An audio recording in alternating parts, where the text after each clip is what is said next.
आम का सीजन हो और घर पर कुछ ठंडा मीठा और रसीला ना बने तो ऐसा कैसे हो सकता है। तो आज हम बनाएंगे बहुत ही आसान तरीके से कटोरी रसमलाई, जिसके आगे बाजार की रसमलाई भी फीकी पड़ जाएगी। घर में मौजूद अज्जा से बहुत कम खर्च में मुंह में घुल जाने वाला ये मीठा झटपट बनकर तैयार हो जाता है। बिस्मिल्लाहिर्रहमानिर्रहीम। अस्सलाम वालेकुम फ्रेंड्स, उम्मीद है आप सब खैरियत से होंगे। ग्राइंडर जार में 1 कप सूजी शामिल की है और ये 2 टेबल स्पून कस्टर्ड पाउडर। आम का मीठा बना रहे हैं तो यहाँ मैंने मैंगो कस्टर्ड का इस्तेमाल किया है। सूजी को मैंने बारीक पीस लिया है। बोल में मैंने 1/3 कप चीनी शामिल की है और ये आधा कप ताज़ा दही शामिल किया है। अगर आप चाहें तो दही की जगह 2 अदद अंडों का भी इस्तेमाल कर सकते हैं। अब इसे इतना फेंटना है कि ये बिल्कुल स्मूथ हो जाए। फेंट लेने के बाद अब इसमें ये मैंने 1/4 कप कुकिंग ऑयल शामिल किया है। आप कुकिंग ऑयल की जगह मेल्टेड बटर या फिर घी का भी इस्तेमाल कर सकते हैं। अब ऑयल को भी फेंटते हुए इसमें यकजान कर लेना है। ऑयल बहुत अच्छे तरीके से इसमें यकजान हो गया है। अब इसमें ये पिसी हुई सूजी और कस्टर्ड का मिक्सचर शामिल करेंगे और अच्छे तरीके से फेंटते हुए मिक्स कर लेंगे। बैटर की कंसिस्टेंसी सेट करने के लिए दूध का इस्तेमाल करेंगे। तो यहाँ मैंने 1/2 कप रूम टेम्परेचर मिल्क लिया है, जिसे हम हस्बे ज़रूरत इस्तेमाल करेंगे। ख्याल रहे कि रेसिपी में इस्तेमाल होने वाली तमाम चीज़ें जैसे दूध, दही या फिर अंडे इस्तेमाल कर रहे हैं तो रूम टेम्परेचर पर होने चाहिए।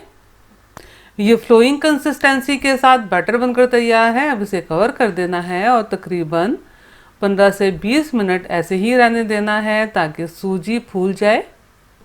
जब तक सूजी सेट होती है तो रसमलाई के लिए हम रबड़ी मिल्क तैयार कर लेते हैं। तो यहाँ पैन में 1 लीटर फुल फैट मिल्क शामिल किया है। जब भी आप दूध का मीठा बनाएं तो कोशिश किया करें कि टेट्रा पैक मिल्क इस्तेमाल करें। टेट्रा पैक मिल्क से कोई भी डिज़र्ट बहुत मज़ेदार बनकर तैयार होता है। तो फ्लेम को ऑन कर लेते हैं और मीडियम टू हाई फ्लेम पर इसमें एक उबाल आने देते हैं। जब दूध में उबाल आने लगे तो आपने फ्लेम को लो कर देना है और तकरीबन 8 से 10 मिनट लो फ्लेम पर पकाना है ताकि दूध थोड़ा गाढ़ा हो जाए। दूध काफ़ी हद तक गाढ़ा हो गया है। इसमें मैंने 1/3 कप या हस्बे ज़ायका चीनी शामिल की है। अब 2 मिनट मैं इसे मज़ीद पका लूँगी। अब इसमें ये मैं चंद कतरे मैंगो एसेंस के शामिल कर रही हूँ। आप इसकी जगह चाहें तो 1/2 टीस्पून इलायची पाउडर का भी इस्तेमाल कर सकते हैं। थोड़े से दूध में 1 टेबलस्पून मैंगो कस्टर्ड डाल के मिक्स करना है और चमचा चलाते हुए दूध में शामिल कर देना है। अब मीडियम टू लो फ्लेम पर चमचा चलाते हुए 2 से 3 मिनट पका लेते हैं ताकि कस्टर्ड का कच्चापन ख़त्म हो जाए। अब इसे चूल्हे से उतार देते हैं और रूम टेम्परेचर पर ठंडा होने देंगे। कढ़ाई को प्री हीट करना है तो यहाँ मैंने 1 कप नमक शामिल किया है। नमक को तह में फैला देते हैं। अब मैं इसमें एक स्टैंड रखूँगी और कढ़ाई को कवर करके मीडियम फ्लेम पर 8 से 10 मिनट प्री हीट होने दूँगी। दूसरी तरफ सूजी भी सेट हो गई है। इसने काफ़ी हद तक मॉइस्चर जब्स कर लिया है, जिसकी वजह से ये बैटर काफ़ी हद तक गाढ़ा हो गया है। तो इसकी कंसिस्टेंसी को बैलेंस करने के लिए जो बाकी दूध बचा है वो भी डाल देंगे और अच्छे तरीके से मिक्स कर देंगे। अब इसमें ये 1 टीस्पून बेकिंग पाउडर शामिल करेंगे और 1/4 टीस्पून बेकिंग सोडा। अब इसे हमने फेंटना नहीं है, स्पैचुला की मदद से फोल्ड करते हुए मिक्स करना है। मिक्स कर लेने के बाद फ़ौरन मोल्ड्स में फिल करना है। ये मैंने छोटी छोटी स्टील की कटोरियाँ ली हैं, जिन्हें मैंने कुकिंग ऑयल से ग्रीस करके मैदे से डस्ट कर लिया है। इन कटोरियों को 3/4 फिल करना है, पूरा फिल मत कीजिएगा। फिल कर लेने के बाद फ़ौरन हम कढ़ाई में बेक करने के लिए रखेंगे। कढ़ाई को कवर कर देंगे और मीडियम टू लो फ्लेम पर तकरीबन 15 मिनट बेक करेंगे।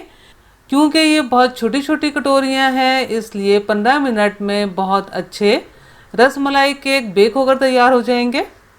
आप देखिए 15 मिनट में ये बहुत अच्छे बेक हो गए हैं। इनकी सरफेस बिल्कुल ड्राई है। अगर मैं आपको स्कीवर से चेक करके बताऊं तो आप देखिए स्कीवर भी बिल्कुल क्लियर है। अब इन रसमलाई केक्स को कढ़ाई से निकाल लेते हैं और इन्हें हम हल्का गर्म रहने तक ठंडा होने देंगे। क्योंकि इस रेसिपी के लिए हमें ये थोड़े गरम केक दरकार हैं। अब ये केक काफ़ी हद तक ठंडे हो चुके हैं, यानी कि अब ये हल्के से नीम गरम है। तो इसी स्टेज पर हम इन्हें मोल्ड से बाहर निकाल लेंगे। ख्याल रहे कि इन्हें पूरी तरह ठंडा नहीं होने देना। अगर इन्हें पूरी तरह ठंडा कर लिया तो ये रबड़ी मिल्क को ठीक तरह से सोक नहीं कर पाएंगे। आप देखिए ये रसमलाई केक कितने जालीदार और सॉफ्ट बनकर तैयार हुए हैं। रबड़ी मिल्क भी तकरीबन रूम टेम्परेचर पर ठंडा हो गया है। रूम टेम्परेचर पर ठंडा करना इसलिए लाजमी है कि हम जब आम का पल्प शामिल करेंगे तो अगर आम के पल्प में हल्की सी खटास हो तो दूध फटे ना। 1 कप आम का पल्प शामिल किया है। अब इसे अच्छे तरीके से रबड़ी मिल्क में मिक्स कर लेना है। अब इसमें ये नीम गरम केक डालेंगे और तकरीबन 2 मिनट ऐसे ही रहने देंगे ताकि बहुत अच्छे तरीके से ये रसमलाई केक रबड़ी दूध को सोक कर लें। आप इन रसमलाई केक की जाली चेक कीजिए कि कितनी अच्छी इसमें जाली आई है। अब 2 मिनट रबड़ी मिल्क में डिप रखने के बाद इन रसमलाई केक्स को हम गहरी सर्विंग प्लेट में निकाल लेंगे और ऊपर से मज़ीद रबड़ी मिल्क शामिल करेंगे। फिर इन्हें बारीक कटे हुए पिस्तों से डेकोरेट करके फ्रिज में रखेंगे ताकि ये बहुत अच्छे तरीके से ठंडी हो जाए। आप यकीन जानिए ये कटोरी रसमलाई बहुत मज़े की बनकर तैयार होती हैं, तो आप इन्हें ज़रूर ट्राई कीजिएगा। कढ़ाई में बेक करने के बाद जो बैटर बच गया था वो मैंने छोटी कटोरियों में डालकर ओवन में बेक कर लिया था।